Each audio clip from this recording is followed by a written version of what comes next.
Hi and welcome back. Last time you would have seen Chad as he built the tabletop for his nightstand, and today, as you can see, I've assembled it all and I'm going to be showing you how I colour and finish the wood and how I put it all together. So keep watching.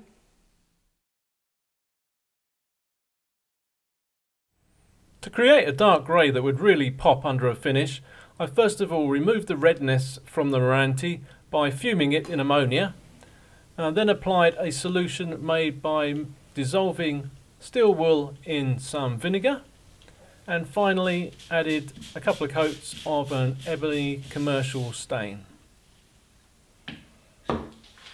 Before applying the clear finish, I made sure to lightly sand and remove any raised fibres.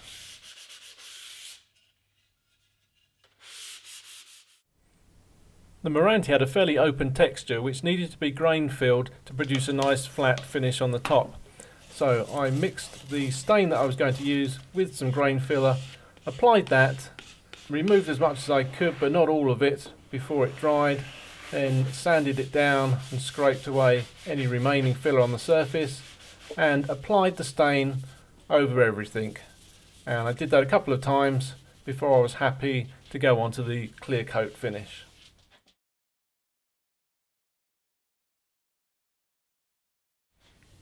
All the parts received a coat of sanding sealer, which was sanded smooth before applying 3 coats of a lacquer with very light sanding in between to produce a nice finish.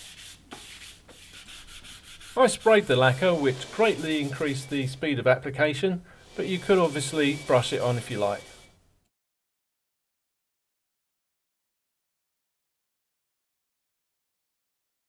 I almost forgot to cut the recesses which take the buttons holding the top on. It's much easier to do that before assembly. Splitting the assembly process into parts makes the glue up a lot easier, and if you do a dry assembly first of all, you should find out which order things need to be done in. In this case, I need to do the side frames first. As you'll see later on, the dowels that hold the front apron rail on actually pass through the tenons of the side rails, so it's essential that those tenons go in first.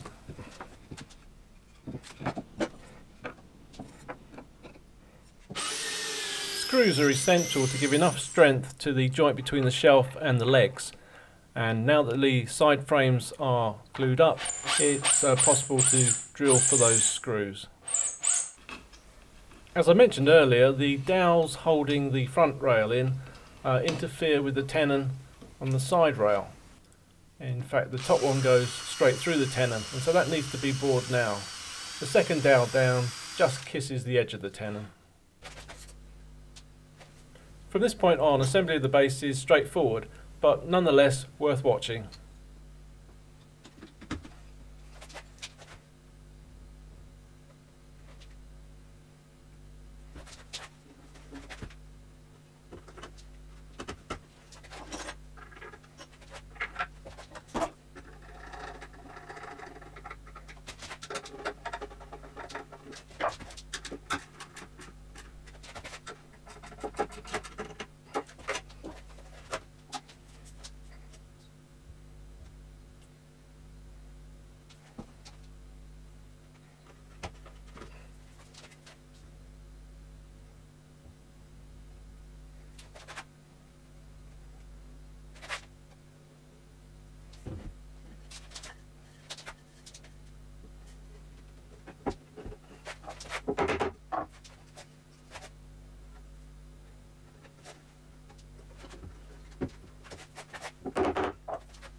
I find simple buttons a really great way of attaching a top.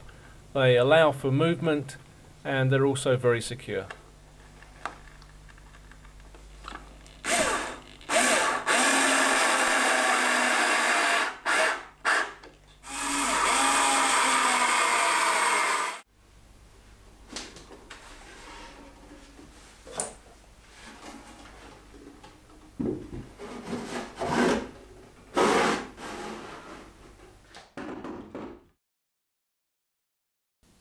So the basic build is complete. There are a couple of more things to do. I do need to put a drawer pull on there and some drawer stops. I'll do that in another video.